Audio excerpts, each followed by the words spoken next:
Hello hi నమస్తే. అందరూ బాగున్నారా? నేను బాగున్నాను. మీ అందరూ బాగుండాలని కోరుకుంటున్నాను. ముందుగా మీ అందరికీ ఇంటర్నేషనల్ యోగా డే శుభాకాంక్షలు అండి. ఇంటర్నేషనల్ యోగా డే ఇవాళ అసలు to be very very honest, ఏనాడు ఒళ్ళొంచని వాళ్ళు కూడా ఇవాళ యోగా చేస్తుంటారు. యాక్చువల్లీ యోగా కానీ, వర్కౌట్ కానీ, ఎక్సర్సైజ్ కానీ, వాకింగ్ కానీ ఇవన్నీ ఏ ఒక్క రోజుకో పరిమితం అవ్వాల్సినవి కాదండి. మన లైఫ్ స్టైల్ అయిపోవాలి, అది లైఫ్లో ఒక భాగం అయిపోవాలి. మనం లేచి పళ్ళు తోముకుని స్నానం చేసి ఇవన్నీ ఎట్లా మన రెగ్యులర్ లైఫ్లో భాగమో, ఇన్ ద సేమ్ వే మనం ఈ శరీరానికి, బికాస్ ఎవరో చెప్పినట్లు మన మన బాడీ ఈజ్ ఒక గుడి. మన శరీరం అనేది ఒక గుడి, అంత పవిత్రంగా చూసుకోవాలి. మనం ఖచ్చితంగా దీన్ని సంరక్షించుకుంటే, ఎందుకంటే దీంతోనే మనం చచ్చేంత వరకు ఉండాలి. కాబట్టి దీని మీద శ్రద్ధ పెట్టకపోతే ఎలా అండి? నేను కొన్ని ఎగ్జాంపుల్స్ చదివాను, కొన్ని అంటే భలే కంపేర్ చేశారు. లైక్ ఇప్పుడు మనం ఇంట్లో ఒక కుక్కను పెంచుకుంటాం. కుక్కను పెంచుకున్నప్పుడు ఆ కుక్కకి ఎలాంటి పడితే అలాంటి జంక్ ఫుడ్ తినిపిస్తూ, లేదా ఎక్కడికి కదల్చకుండా అట్లా క్లమ్జీగా అట్లానే ఒకే చోట ఉంచుతూ అట్లయితే చేయం కదా. కుక్కకి పెట్టే ఫుడ్ విషయంలో జాగ్రత్తలు తీసుకుంటాం, దానికి ఎప్పటికప్పుడు వ్యాక్సినేషన్ అవి చేపిస్తూ ఉంటాం, రోజు రెగ్యులర్గా కుక్కని వాకింగ్కి తీసుకెళ్తాం, ఇట్లాంటివన్నీ చేస్తాం కదా. మనం పెంచుకుంటున్న కుక్క మీద మనం అంత శ్రద్ధ పెట్టినప్పుడు మన మీద మనం ఎంత శ్రద్ధ పెట్టాలి? జస్ట్ ఒకసారి ఆలోచించండి. నాకైతే భలే నచ్చింది ఆ కంపారిజన్. ఈవెన్ రేస్ హార్స్ విషయంలో కూడా ఇలాంటి కంపారిజనే చదివా. ఒక మంచి రేసు గుర్రాన్ని కొని దాన్ని మంచిగా దిట్టంగా తయారు చేస్తాం, మంచి హెల్తీ ఫుడ్ పెట్టి దాన్ని బాగా చూసుకొని దాంతో మంచిగా ఎక్సర్సైజ్లు అవి చేయించి. ఒక రేస్ హార్స్ విషయంలో అంటే దానివల్ల డబ్బులు వస్తాయని చెప్పి దాన్ని అంత పరిరక్షిస్తాం. మరి మనం దీంతో ఎన్ని పనులు చేస్తామండి. నేను ఇందాక అన్నట్లు కట్టె కాలేదాకా మనం దీంతోనే ఉండాలి. అలాంటి దీని విషయంలో, అలాంటి మన శరీరం విషయంలో మనం ఎందుకు గ్రాంటెడ్ తీసుకుంటామో నాకు అర్థం కాదు. ఇవాళైనా, ఇట్స్ నెవర్ లేట్ అండి, ఇవాళైనా స్టార్ట్ చేయండి, ఇప్పటి నుంచైనా స్టార్ట్ చేయండి. శరీరాన్ని చెమటలు పట్టేలాగా ఖచ్చితంగా ఏదో ఒక శారీరక శ్రమ అనేది మీ లైఫ్ స్టైల్లో ఒక భాగం చేసుకోండి. That is very very important. And present డేస్లో మరీ మరీ ఇంపార్టెంట్. ఎందుకంటే మీరు చేస్తే మిమ్మల్ని చూసి పిల్లలు చేస్తారు, లేకపోతే వాళ్ళు కూడా మొబైల్ ఫోన్లకి, టీవీ స్క్రీన్లకి, కంప్యూటర్ గేమ్స్కి అతుక్కుపోయి ఉంటారు. ఓకేనా? సో ఇవాళ యోగా డే కాబట్టి ఇంత విషయం చెప్పాను హెల్త్ గురించి. బట్ ఎనీవేస్, నేను ఎప్పుడు చెప్పేదే, ఆరోగ్యమే మహాభాగ్యం. మీ దగ్గర అద్భుతమైన హెల్త్ ఉంటే మీ దగ్గర ఒక 5-6 లగ్జరీ కార్లు ఉన్న దాంతో సమానం. Trust me. ఓకేనా? ఇవాళ మొదలు పెట్టండి. 10 సంవత్సరాల తర్వాత నేను ఎక్కడున్నా, మీరు ఎక్కడున్నా మనసులో సౌజన్యకి థ్యాంక్స్ చెప్పుకుంటారు. నిజంగా ఆ రోజు సౌజన్య చెప్పడం బట్టి మొదలు పెట్టాను, థ్యాంక్ యూ అని చెప్పి. ఓకేనా? ముందే నేను వెల్కమ్ చెప్పేస్తున్నాను. ఓకేనా? చలో ఇంక కబుర్లు ఆపేసి మంచి స్టోరీలోకి వెళ్దాం. చిన్న స్టోరీ అండి, చాలా బుజ్జి స్టోరీ. రాత్రి బిట్టుకు కూడా చెప్పాను ఈ స్టోరీ. గురు శిష్యులు వాళ్ళు ఒక చోటు నుంచి ఇంకో చోటికి వెళ్తూ ఉంటారు. అయితే ఏవేవో ఇష్యూస్ మీద వాళ్ళు చర్చించుకుంటూ ఉంటారు కదా. సరే, అలా ఒక ఆర్గ్యుమెంట్ వచ్చినప్పుడు గురువుగారు అనుకుంటారు, ఇది ప్రాక్టికల్గా చెప్పాలి శిష్యులకు, అలా అయితే అర్థమవుతుందని చెప్పి, సరే ఓ చోట కాసేపు ఆగుదామని చెప్పి ఒక చోట అడవిలో ఒక చోట కూర్చుంటారనమాట. దానికి కొంచెం దగ్గరలోనే ఒక చిన్న చెరువు ఉంటుంది. అయితే అప్పుడే గురుగారు నాకు కొంచెం మంచినీళ్ళు తీసుకురా అని చెప్పి పంపిస్తారనమాట. ఒక శిష్యుని పంపిస్తే వెళ్తాడు. అప్పుడే అందులో పిల్లలు బాగా ఆడుకుని అంతా చేసి వాళ్ళు వెళ్తారనమాట. ఇతను వాటర్ తీద్దామని కుండ పట్టుకొని ఇట్లా చూసేసరికి కొంచెం అక్కడ మడ్డిగా ఉంటుంది వాటర్.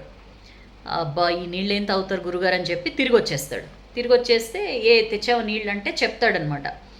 చాలా చిందరవందరగా ఉన్నాయి సార్, ఉన్నాయి గురుగారు నీళ్ళు, క్లీన్గా లేవు, అంతా గలబ ఉన్నాయి, మీరు తాగలేరు, నేను తేలేదని. సరే, ఒక 5 నిమిషాలు ఆగిన తర్వాత ఇప్పుడు వెళ్ళి మంచినీళ్ళు తీసుకురా అని చెప్పి అంటారు.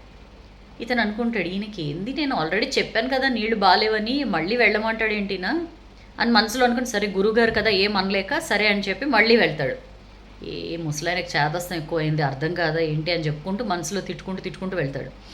వెళ్ళి చూడంగానే, ఆ చెరువులో చూడంగానే, టు హిజ్ సర్ప్రైజ్ నీళ్లు చాలా తేటగా ఉంటాయన్నమాట. అంటే చాలా క్లియర్గా. వెంటనే కుండతో వాటర్ ఫిల్ చేసుకుని తీసుకెళ్తాడనమాట. గురుగారికి ఇచ్చి తాగమంటే తాగిన తర్వాత, అబ్బా నా దాహం తీర్చావు, థ్యాంక్స్ అని చెప్పిన తర్వాత అతని ఫేస్లో ఆ డౌట్ అలానే ఉండిపోతుంది. ఏంటి అడుగు అంటే చెప్తాడనమాట. అదేంటి గురుగారు 5 నిమిషాల్లో ఏం మారిపోయింది, అంతకుముందు నేను వెళ్ళినప్పుడు అంత డర్టీగా ఉండే వాటరు ఇప్పుడు అంత తేట పడిపోయాయి, తాగడానికి వీలుగా మారిపోయాయి అంటే, గురుగారు అంటారనమాట, నేను మీకు ఇందాక నుంచి చెప్పడానికి ప్రయత్నిస్తున్నది అదే. ఇందాక నువ్వు వెళ్ళినప్పుడు అక్కడ పిల్లలు అప్పటిదాకా ఆడి స్నానాలు చేసి ఈత కొట్టి అంతా చేసి వెళ్ళారు. ఒక అలజడి, ఒక కదలిక, ఒక మూమెంట్ ఉండింది. ఆ టైంలో అలా ఉంది వాటర్. బట్ ఆ తర్వాత ఒక 5 నిమిషాలు అయిన తర్వాత సెటిల్ డౌన్ అయిపోయింది. అందుకని తేట వాటర్ కనిపించాయి. ఇది మనం కూడా మనకు కూడా మనం దీన్ని అన్వయించుకోవాలి. జస్ట్ లైక్ అంటే మనం ఏదైనా కోపంలో ఉన్నప్పుడు, చిరాకులో ఉన్నప్పుడు మనసు అల్లకల్లోలం అవుతుంది. జస్ట్ లైక్ ముందు చెరువులో పరిస్థితి ఎలా ఉందో అలా ఉంటుంది మన మనసు. ఆ టైంలో ఏంటి అనేది మనకేం కనిపించదు. మొత్తం మడ్డీగా, మొత్తం చిందరవందరగా ఉంటుంది. కాసేపు ఆగి స్థిమిత పడితే ఒక 5 నిమిషాల తర్వాత ఎట్లయితే ఆ చెరువులో వాటర్ క్లీన్గా, క్రిస్టల్ క్లియర్గా తాగడానికి వీలుగా మారాయో, మన ఆలోచనలు కూడా, మన అవుట్లుక్ కూడా అంతే స్పష్టంగా మారుతుంది.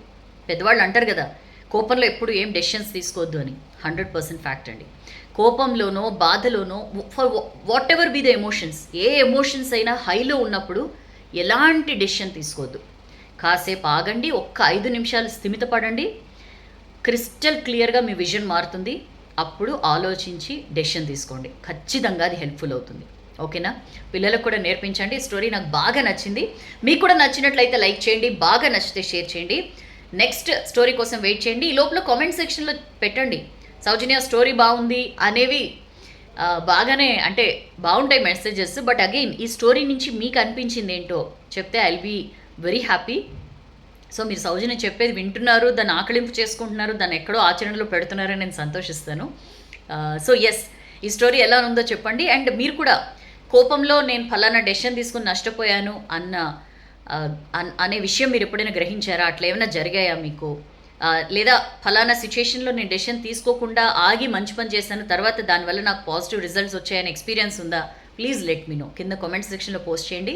ఖచ్చితంగా కామెంట్స్ అన్ని చదువుతాను. ఓకేనా? నెక్స్ట్ వీడియోలో కలుద్దాం. ఎప్పుడు చెప్పేదే, వీడియో నచ్చితే లైక్ చేయండి, బాగా నచ్చితే షేర్ చేయండి. అండ్ ఈ శరీరం చెప్పాను కదా గుడి లాంటిది, దీన్ని ఖచ్చితంగా పరిరక్షించుకోండి. ఏదో ఒక శారీరక శ్రమ ఉండేలాగా బాడీకి పని చెప్పండి. వర్కౌట్ స్టార్ట్ చేయండి, వాకింగ్ స్టార్ట్ చేయండి. నాట్ ఓన్లీ యూ, మీరు ఒక్కరే కాదు, వైఫ్ అండ్ హస్బెండ్ ఇద్దరు, ఇంకా ఫ్యామిలీతో సహా వెళ్తే, పిల్లలతో సహా వెళ్తే మరీ మంచిది. ఖచ్చితంగా ఒక్క ఇంటర్నేషనల్ యోగా డే రోజే కాకుండా ప్రతిరోజు శారీరక శ్రమ కలిగేలాగా ఏవో ఒక యాక్టివిటీస్ మీ లైఫ్లో భాగం చేసుకోండి. ఓకేనా? Wish you very happy and healthy life. Next వీడియోలో కలుద్దాం. This is your Soujanya signing off.